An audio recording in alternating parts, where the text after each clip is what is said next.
So students, these are output questions of conditional statements in Java chapter. So here we go. Question number 1 is here. Int a equal to 1, b equal to 1, m equal to 10, n equal to 5. Alright. Now here you can see that three variables a, b, m, and the fourth variable n is there.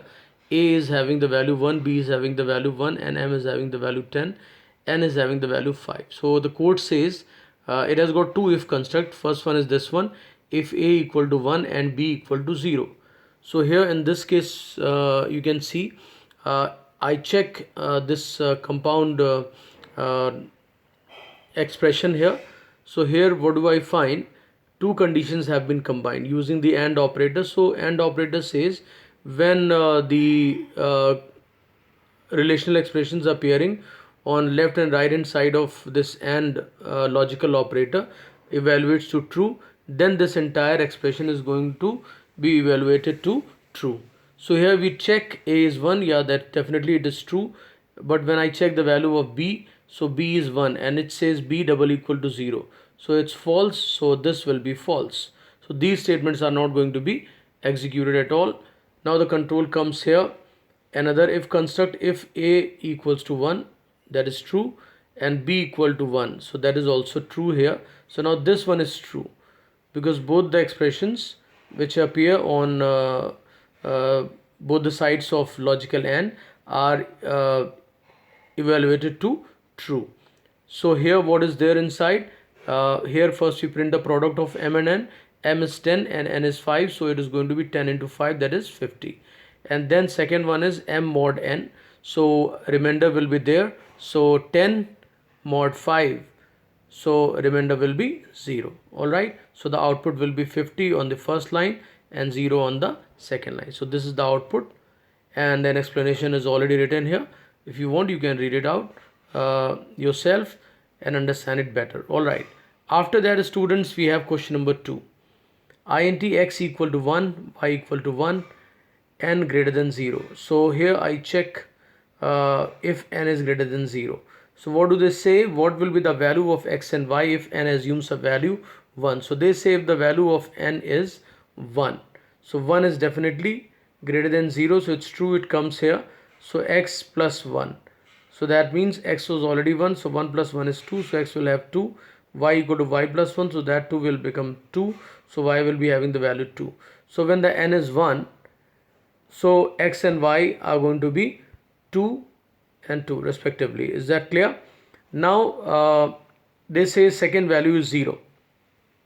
So when the value is 0, so when it will be placed here, so 0 greater than 0, it's false. So that means these statements are not going to be executed. So the previous value of x and y are going to be maintained. So x and y both will be having the value 1. So the output when the n is 1 is the x and y both will have the value 2. When n is 0, x and y are going to maintain their old value or initial value. That's going to be 1 1. Alright. And explanation is here. When n equal to 1, if condition is true, its code block is executed adding 1 to both x and y. When n equal to 0, if condition is false, so x and y retain their original value. Alright. Now after that students, we have question number 3 that says int b equal to 3 or b assignment operator 3 comma k comma r semicolon. Alright, so k and r, remember these have not been given any value. Then float a assignment operator 15.15f, because it's a float, that's why f suffix is there, comma c equal to 0.0f, so f suffix is there. After that, if k equal to 1, so if k equals to 1 they say. Alright, and you see that there is no value given to k, so compile time error will be there.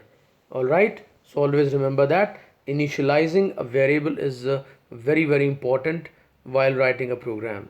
Alright everyone, so here output is compile time error in the line if k equal to 1 and variable k might not have been initialized. Alright, so just output is you have to write in the exam compile time error, that's it. Alright, for the line where you find the mistake is. Alright, after that it's written here assuming k to be a local variable declared inside a method. We are using k in the if condition before initializing. that is before assigning any value to k. Due to this, the above code will generate a compile time error. All right, students, after that we have question number 4. Here you can see that switch construct is given. Switch is having the value OPN. So case A, it is having the value platform independent. Break, the system dot dot dot println object oriented. Case C is having the robust and secure. Then break is there. Default system dot dot dot println wrong input. So you can see that depending upon the values given to OPN, different statements are going to be executed. Before going or moving ahead, I want you all to remember few things. That what happens in the switch case, that whenever a value is given, or whatever the value is given here, right, to the variable here, so that is going to be matched with all the values or constants which are specified with the case. All right, if that is matched, that particular case is executed. That is the first thing. When that particular case statement or case block is executed, all right, after that it checks if there is any break. Then the control is terminated and switch is over. But if there is no break, like in this statement there is no break, so in case the B is matched, so object oriented will be printed, but at the same time, after printing object oriented, control will not come out of the switch. It will straight away move to robust and secure. All right, because without break, the control never goes out of the switch block. This is the most important thing which you have to keep in your mind while writing the code with the switch block, or while doing the question of switch case for the output. Is that clear? So here break is that important. All right, everyone. And when the break is absent, like in this example, and it moves to the next case block, so this process is called fall through. Always remember that. It's very, very important. Okay. And the moment break is found, the control is always out of the switch block. Okay. Now we'll go for different questions here for this particular switch construct. So when they say OPN equals to B, so OPN equals to B, so B is here with this case, so control is straight away comes to this B, this case B, and it prints on the screen object oriented, println is there, and there is no break after this, so automatically it goes to the next case, and the statement associated with this case will also be executed. So what is there? Robust and secure. So that will appear in the next line. That will appear in the next line. So object oriented, and on the next line robust and secure. That is the output of the of this one when the OPN equals to B. This is the output, right? Object oriented, robust and secure. So robust and secure, please correct that. Robust and secure will be on the next line because println is there. Println is there. Always take care of this thing, everyone. All right. After that, it says OPN equals to X. So when the OPN is X, all right. So here options are A, B, and the third one is C. So no matches for X. So automatically the control is transferred to default. I've already told you that it is just like else of if else if ladder. All right. So here what is printed? Wrong input. So here the output will be on the screen, wrong input. After that, third one they say OPN equals to A. So it sees here case A. OPN is A and case A is there. So automatically what will be printed? Platform independent will be printed, and then is break is there. So that will be terminated. Okay.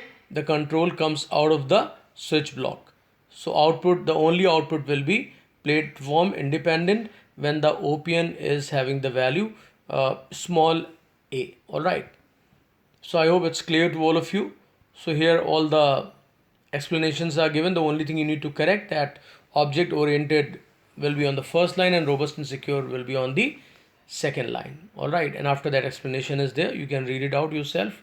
And then this one, when the OPN is X, wrong input will be the output, and then platform independent will be the output when the OPN is A. I've already told you.